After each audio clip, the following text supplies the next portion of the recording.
নমস্কার, কেমন আছেন সবাই? আবারও জীবনের ওঠা পড়ার নতুন দিনের নতুন একটা ব্লগ ভিডিও নিয়ে চলে এলাম আপনাদের সামনে।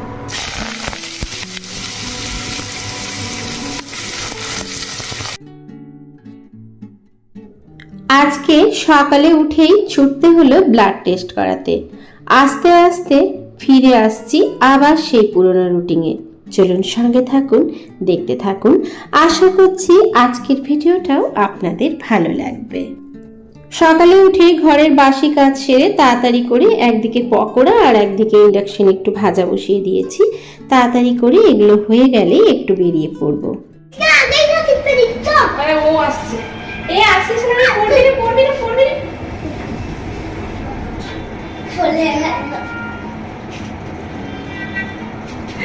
ও আসছিল আমাদের সাথে, দেখলে? আমি একদিন মাকে দেখছিলাম এই পোয়েটা লিখতে হবে। তাই নাকি? তুমি দেখিয়েছিলে? ভাগ্যিস দেখিয়েছিলে, আমি তো জানি না।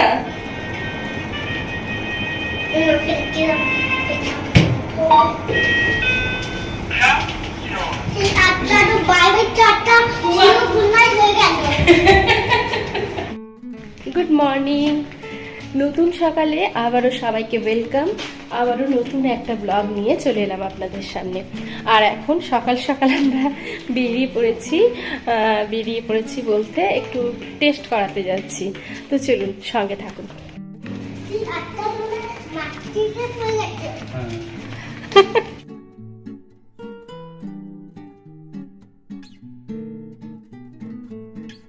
এই যে চলে এলাম টেস্ট করিয়ে। আসলেই মাঝে মাঝে কিন্তু আমাদের টেস্ট করানোটা দরকার ভীষণভাবে। আচ্ছা, আমার ঠোঁটটা না একদম কালারফুল দেখাচ্ছে, কিন্তু এটা কিন্তু ক্যামেরার জন্য হচ্ছে। আমি কোনো ঠোঁটে লিপস্টিক আর অ্যাপ্লাই করিনি মোটেই। তো যাই হোক, চলে এলাম। আপাতত ঠিকই আছে। মাঝে মাঝে আমাদের কিন্তু টেস্টগুলো করানো উচিত। আসলেই আপনাদের দাদাকে বলছিলাম টেস্ট করাতে, যে মাঝে মাঝে টেস্টগুলো করতে হবে। তো উনি বললেন চলো তোমাকেও করতে হবে, ওই জন্য আমিও সাথে গিয়েছিলাম। তো যাই হোক, হয়ে গেল টেস্ট। চলুন বাড়ি গিয়ে আবার কথা হচ্ছে।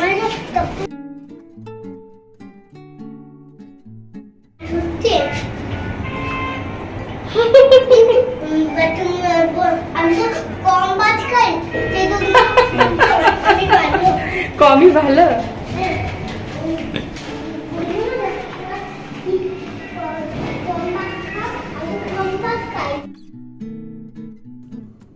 তো এই যে ভাগ্যিস ভাজাটা আর পকোড়া করে গিয়েছিলাম, ওর জন্য এসেই তাড়াতাড়ি কিন্তু খেতে দিয়ে দিলাম। আর আজকে কিন্তু বড় ছেলের তো এখন পরীক্ষা হয়ে গেছে, ছুটি। কাল থেকে যেহেতু ছোট বেটুর পরীক্ষা স্টার্ট হচ্ছে, ওর জন্য ছোট বেটুরা স্কুল আজকে ছুটি। তাই আপনাদের দাদা বললেন যে চলো তুমি আর আমি মিলে দুজনে মিলেই একটু টেস্ট করিয়ে আসি। আসলেই আমি আপনাদের দাদাকে বলছিলাম যে একটু ব্লাডটা টেস্ট করাতে, কারণ সুগার টুগার একটু চেক করে নিতে। তো উনি বললেন না করবো না। তারপরে বললেন ঠিক আছে তুমি যদি যাও তাহলে যাবো। আমি এক কথায় রাজি হয়ে গেলাম। আমি বললাম হ্যাঁ অবশ্যই যাবো, কেন যাবো না। কিন্তু আর ভিডিওটা অন করা হয়নি। সেই যে সকালে কথা বলেছি, তারপরে আর কিন্তু বন্ধুদের সাথে কথা বলা হয়নি। যাই হোক, প্রত্যেক দিনের মতো আজকেও কিন্তু আমি চলে এলাম একে সঙ্গে নিয়ে। আজকের দিনটাও কিন্তু শুরু করে দিয়েছি আমি। এই যে দেখা হয়নি, কখন যে নুনটা একটুখানি কম হয়ে গিয়েছিল, তো ভাবলাম রান্নার সময় কিন্তু পাওয়া যাবে না, তাড়াহুড়োর সময় কিন্তু একটুখানি ডিম সেদ্ধ বসিয়ে দিচ্ছি। আর ওদিকে বাচ্চাদের জন্য একটুখানি চিকেন করা হবে। তো আজকে না রান্না বান্না করতে অনেকটা দেরি হয়ে।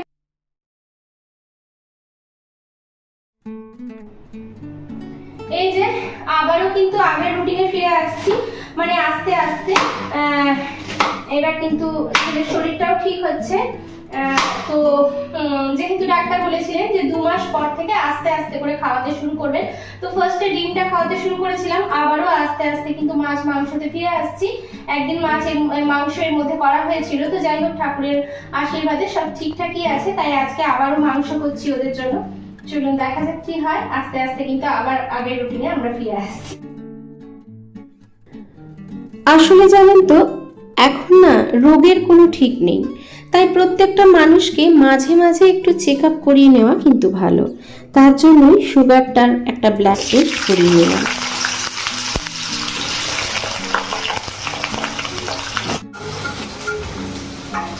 এই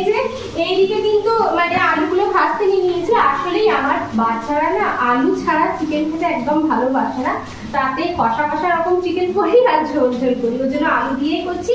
আর সাথে ওখানে ডিমগুলো সেদ্ধ হচ্ছে বলে ডিমের মানে কারি বলুন আর ঝোলই বলুন সেটা পরে করবো, সবকিছু রেডি করে নিয়েছি।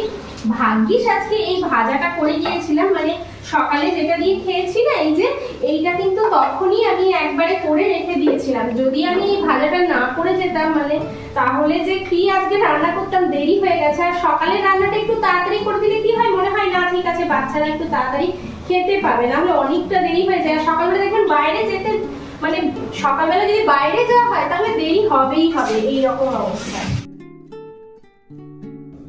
তো বাইরে থেকে এসে তাড়াতাড়ি করে স্নান টান করে পুজো দিয়ে আমি কিন্তু খেয়ে দিয়েই রান্নাঘরে ঢুকেছি আর কি।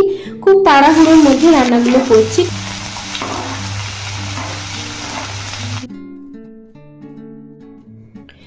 তো যেহেতু এখন না রোগের কোনো বয়স নেই, তার জন্য সুগার লেভেলটা তারপরে প্রেশার সব চেক আপ করিয়ে এলাম, সবই ঠিকঠাকই আছে।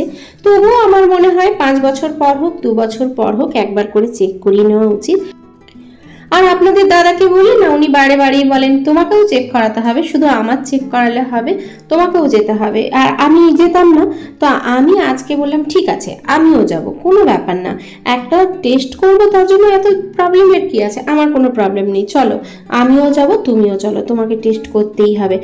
জানেন তো এখন না যে শুধু মিষ্টি খেলেই যে সুগার হবে এর কিন্তু কোনো কারণ নেই, বা এর জন্য কিন্তু শুধু সুগার হয় না, সুগার বলুন প্রেশার বলুন সবটাই কিন্তু যখন তখন মানুষের হয়ে যায়। তার জন্য সবটা যদি মাঝে মাঝে টেস্ট করিয়ে রাখা হয় তাহলে কিন্তু ভীষণ ভালো হয়। তাই আমার ইচ্ছে ছিল যে একবার টেস্ট করাবো।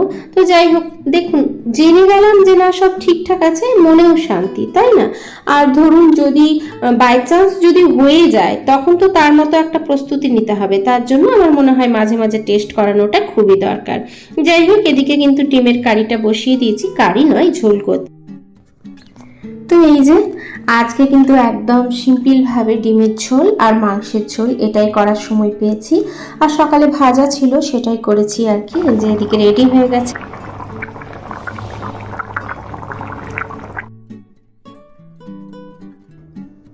দেখবেন সকালের দিকে যদি বাইরে যেতে হয় না তাহলে না অনেকটা দেরি হয়ে যায়, আর তার জন্যই আমি তাড়াহুড়ো করে সব কাজগুলো করছি আর কি। এই যে দেখুন বাচ্চারা যেহেতু খাবে না একটু কিন্তু মশলাই দিয়েছি, আর ডিমের ঝোল একেবারে রেডি। এরপরে একদম সিম্পলভাবে হালকা পাতলা করে মাংসের ঝোল করব, কারণ যেহেতু অনেক দিন পর করছি তো তার জন্য একটু হালকাভাবেই করব আর কি। আর এমনিতেই যেহেতু বাচ্চারা খায় আমি খুব বেশি মশলা দিয়ে মাংসটা কিন্তু কোনোদিনই করি না। আসলে কি বলুন তো, এবারে যদি রান্না করতে একটু দেরি হয় না তাহলে মনে হয় যে বাচ্চাদের হয়তো খাওয়াতে দেরি হয়ে যাবে, ওই জন্য একটু তাড়াতাড়ি করার চেষ্টা করি আর কি। আমাদের তো সেরকম অসুবিধা নেই, কিন্তু ওদেরকে যদি একটু টাইমে খাবারটা দিতে না পারি তার জন্য খুব খারাপ লাগে নিজেরই, তার জন্যই আর কি তাড়াতাড়ি করছি। তার মধ্যে যেহেতু ছোটটার পরীক্ষা শুরু হবে, জানি ছোট বাচ্চা, তবুও যতই বলুন একটু তো পড়াতেই হয়, তাই না? আর দেখবেন বাচ্চাদের বিশেষ করে পরীক্ষা শুরু হলে মাদের যেন টেনশনটা একটু বেশিই হয়ে যায়। তো যাই হোক, ওর জন্য কিন্তু আমি তাড়াতাড়ি করে রান্নাগুলো সেরে ফেলার চেষ্টা করছি। আর সেরকমভাবে ওকে এখন কিন্তু পড়াতেও বসাতে পারিনি, মানে সকাল দিকে তো একদমই বসাতে পারিনি পড়াতে আজকে, কারণ ছোটকে তো সামনে বসে ওকে পড়িয়ে দিতে হবে তবে তো ও পড়বে, তাই না? ওরা তো ছোট, একা একা যে সব সময় পড়বে, দিয়ে দিলেই পড়বে তেমনটা তো নয়। তারপরে আবার দাদা ঘরে আছে, কোনো কথাই নয়, ওরা দুজনে কিন্তু এখন রীতিমতো খেলা করছে ভালো মতন আর কি। তারপরে আবার আজকে ছুটি পেয়েছে, এই আর কি। একদিকে রান্না করছি আর একদিকে কিন্তু রান্নাঘরটাকে আস্তে আস্তে করে গুছিয়ে নিচ্ছি, মানে যেগুলো হয়ে গেছে সেগুলোকে রেখে আসছি, এইরকমভাবেই করে নিচ্ছি আর কি। আর জানেন তো আমার মনে হয় একটা কাজ করতে করতে যদি আর একটা কাজ করা হয় কাজগুলো অনেকটা তাড়াতাড়ি হয়ে যায়, বিশেষ করে রান্না করতে করতে। ওই রান্না বসালাম আর তার সামনে দাঁড়িয়ে থাকলাম তেমনটা তো আমরা কেউই করি না আমার মনে হয়। প্রত্যেকটা কাজের ফাঁকে আমাদের কাজ করতে হয়, তাই না? এর মধ্যে কিন্তু আমি বেশ খানিকটা বাসনও মেজে দিয়েছি, তার মধ্যে দেখলাম যে বেসিনটা কেমনই একটু লাগছে, আসলেই সাদা বেসিন তো, দুদিন অন্তর অন্তর পরিষ্কার না করা হলে না ভালোই লাগে না। আর আমরা যারা এইরকম পরিষ্কার পরিচ্ছন্ন করে অভ্যস্ত তারা দেখবেন পরিষ্কার না করে থাকতেও পারি না, তাতে যত কাজই থাক না কেন, তাই না? তার জন্য এই ফাঁকে ফাঁকে সবটাই হয়ে গেল।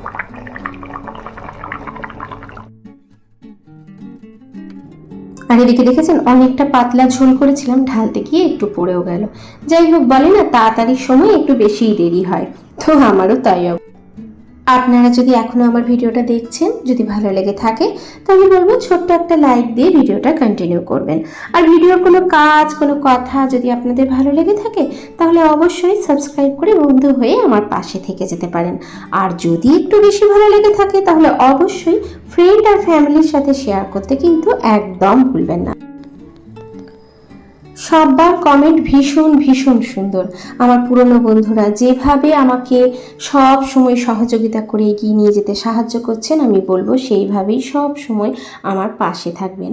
নতুন বন্ধু, পুরনো বন্ধু সবার জন্য অনেক অনেক ভালোবাসা আর আন্তরিক অভিনন্দন।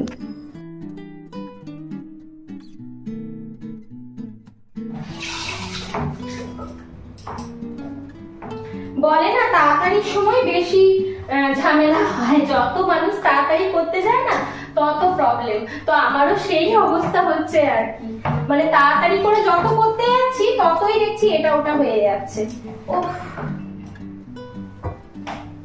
যাই হোক বাবা, পরিষ্কার হয়ে গেল।